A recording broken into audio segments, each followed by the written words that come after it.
And speaking of a troll, Oh we're boy. gonna get into our next topic, which was a very puzzling comment or comments made by one of the biggest social media trolls out there. Literally. Yes, the biggest, literally the biggest one out there. I don't think anybody could compete with that. Out there, who in a discussion, a very important discussion about examining why there are fewer black male students at HBCUs. Jason Whitlock, the guy sleeping on the couch here, um, decided to delve into that by equating the situation to because black men are afraid of the scary women and gay people on campus. Here's what I have to say: is take care of Gonna this. keep it real because that's what we do on this show. These HBCUs are so controlled, not just by women. It's an alliance between gays and women that are in control of the HBCUs.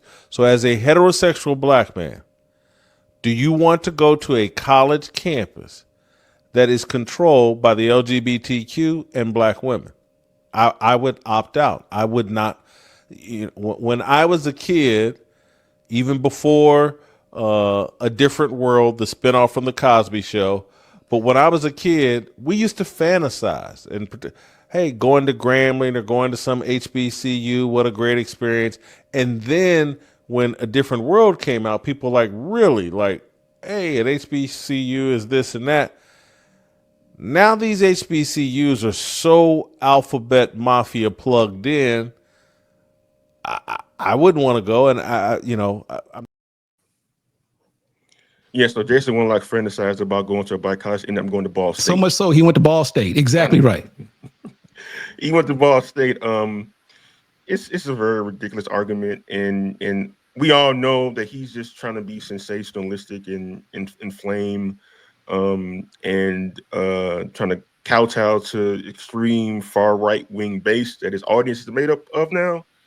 Um, but the one truth in the argument is that like the majority of black college campuses do have an extraordinary number of women there, which is a good thing, and they kind of outpace black men. But that isn't the reason why black male students are not choosing to go to black colleges. But anyway, Kim Rashad, you can relate this in Winlock on a lot of levels. How does he No, he can't. No, he think? can't. Yes, they both are provocative in their commentary. Okay, but all right, stop.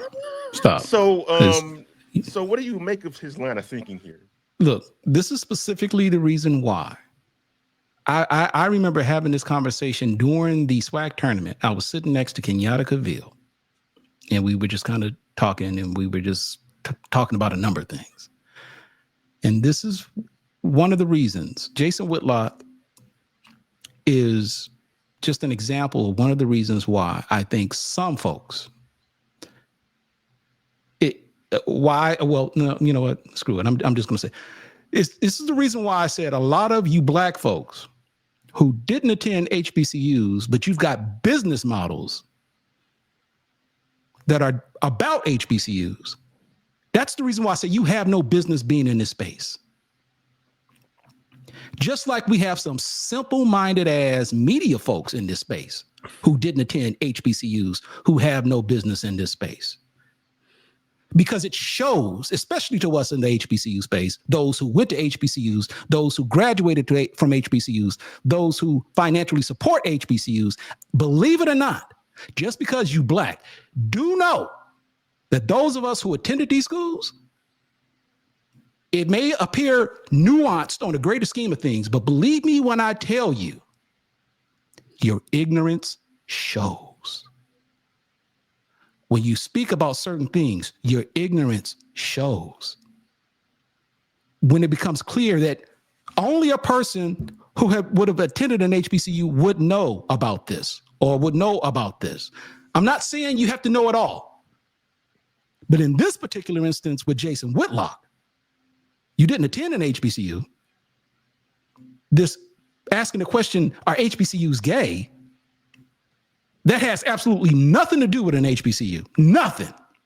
Because I'm sure there are plenty of gay folks at white schools. I'm sure if you go to Ball State, there are plenty of gay folks there. But, and just for those of you who are literally watching this stream right now, we literally like went back and forth. Do we really want to have this discussion? Because my man Jared, Jared is out, and I didn't go back and forth. I said I'm not. Well, what I'm saying is there was a legitimate debate, because I told Kendrick, I'm like, damn, Kendrick, if we're gonna have this discussion, that means I gotta waste my damn time watching Jason Whitlock's ass. I don't want to do that. But Kendrick's like, no, he's the producer. Okay, all right, fine, we're gonna do it. All right. So I'm just simply saying, you know, this is absolutely nothing. It means nothing. I'm actually kind of embarrassed that we're even having this discussion, but because it's Jason Whitlock and whatever it is that he represents on the right, token, and whatever it's supposed to mean in the greater scheme of things, we're having this particular conversation. Yeah, but the reason why I thought it was important, because inside this discussion about Black male enrollment at Black colleges was a lot of misinformation, especially on social media, going around about why this phenomenon happened, and people ignoring the various studies and research that have been done over the years to explain this phenomenon. And comments like what Jason Whitlock made, while outlandish, he can play into all these misnomers about why these things happen. Because if you look at the actual data, not very many Black people have college degrees or go to college. I think it's like maybe around 25-30% of the entire Black population that has a college degree in general, men or women. So we're talking about a very small pool of people here. And so to make these like grandiose statements and comments without the research behind it, without taking into account a lot of socioeconomic factors, a lot of the systemic factors that go into this, it's just irresponsible. So I just wanted to point out why it was important for at least this show to talk about it, because like these narratives about HBCUs can't continue to go on. A lot of people, hear Jason Whitlock as a big audience and believe that's the case, just so as we heard commentary about Black colleges and kind of how they operate when Deion Sanders was the coach and when he left, and a lot of misnomers there too. So like just once again want to clear the air about Black colleges and their purpose and kind of like what they mean to us as a people. Right. But in this particular instance with Jason Whitlock, this is just one of those clear examples. Hear me out. For, the greater society who really don't know a whole lot about HBCUs, but when you hear HBCUs, you think of Black folks. Jason Whitlock is Black, so Jason Whitlock is equipped to talk about HBCUs. So if Jason Whitlock says HBCUs are gay, then you know what? HBCUs must be gay. And it has absolutely nothing to do with anything. This is whatever the issue is going on right now with how it, and I didn't read the article, I didn't read the study, I don't know all the details, but I'm willing to bet that more than anything, it's probably socioeconomically related. That goes much more deeper than just being a problem at HBCUs. But unfortunately, because some of you found a way to cash in on this HBCU money train, you feel justified to speak about it, even though you don't know shit about it, period. I wasn't supposed to say shit. Anyway. Yeah. Well, let me before we get to the big announcements of the evening, I just want to say my piece really quickly, and then we can move on.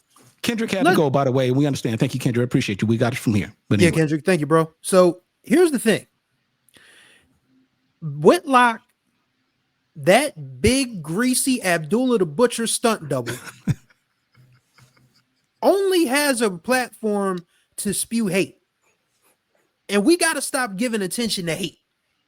Period. That's the only thing I would want to say about this, is that it's ridiculous that we're giving this attention. Sorry, I didn't mean to interrupt you. I mean, you're right. But you're right, though, Jared. You're right. I rolled my eyes when Kendrick put that stuff in the chat. I was like, word, dude? Really? Why are we talking about this? Son of a... Anyway. But I'm going to say a couple of quick points before Ken makes these announcements. We as black people have got to stop castigating and ostracizing members of our community who are more vulnerable than we are, because black people are vulnerable as a whole. We can't afford to, splinter off. We can't say, okay, all right, HBCUs are dominated by women and the LGBTQ community. Well, here's my thing. As a straight black man, I've never felt threatened by another gay man. I've never felt threatened by a trans person. I have never felt threatened by anybody that wasn't like me. And I went to Delaware State. And Delaware State, oh my God, Delaware State is probably one of the most, I would say, welcoming college HBCUs for LGBTQ folks that I can imagine. So, I mean, I worked with people. I went to class with people who were, LGBTQ, and I never looked at them any differently. But I understand that we have to speak up for them. Those of us who are, considered to be normal. And the fact of the matter is that black folk, we cannot afford to section ourselves off when white people just want to erase us entirely. They don't care if you're gay. They don't care if you're straight. They don't care if you're a man. They don't care if you're a woman. All they care about is this. And they hate this. And Jason Whitlock hates this because a girl named Yvette turned him down when he was 13 years old, and he just never got over it. So I don't know. Is that a real story he told? No, that's just something I figured, when you think about how many black men talk about how they are passport bros. Oh my God, I got so much smoke for the passport bros and these dudes who date interracially and say like, well, black women didn't want me, so I'm gonna go find somebody else. Cool, shut up about it. Nobody cares. Nobody cares. If you in fact, if you didn't care yourself, you wouldn't be so gung ho to say, oh, I'm not dating black women, but because of this, that, and the 23rd, it obviously bothers you. Otherwise, you wouldn't mention it. So people like Whitlock, people on that spectrum who just seem to hate women and LGBTQ folks, they're of no use to us, because black people in general, we are all just we're basically being targeted by a musty South African apartheid general and his orange ne'er-do-well president. They're trying to get rid of us all. They don't care if we gay. They don't care if we straight. They don't care if we 6'2" or 5'3". They want us all gone. So black folk, we need to stop with this. We need to accept our LGBTQ friends. We need to love them. We need to do better by our women, and we need to be better about our HBCUs, because none of this, what Whitlock is saying or anybody else saying, should have any bearing on how we conduct our everyday lives. And I just want to say this real quick. I'm not going to talk about that. I don't even wish to speak that piece of trash's name. But what I want to say is this: if you don't like somebody in the media or anybody on television, why do y'all go to social media and share clips of them? Look, why? Because it's ridiculous. Depending on the subject matter, the reason why they do it, Jared, is because it's so freaking ridiculous. I don't blame anybody for change. Look, I get it. I don't blame anybody who shared that clip, because that's what it was meant to be. My thing is that why do people think the solution to changing a person's behavior is saying, I don't like what they did, let me tweet about them 20 times and maybe they'll stop doing it? No, you're just keeping their name in the algorithm. All you're doing is allowing people to see what you're saying and say, wait, they're talking about that person. Let me go look him up to see what they said. You're not going to get the reaction you think you're going to get. Right. All of you people that keep saying, I want Stephen A off the airwaves, tweeting that 100 times is not going to get him off the airwaves. It's going to keep him on the airwaves. It's going to give him another $100 million. Hello, idiots. If you don't want somebody on your TV screen, don't watch them. What is so hard about that? The problem is that people feed off of negativity. Mm-hmm. The same people that say they don't want Stephen A on TV, the same way that people that say they don't want that fat piece of trash on TV, They're the same people that watch him every week. The same people that say they don't like Skip Bayless. They're the same people that tuned in to Undisputed and First Take when he was on there.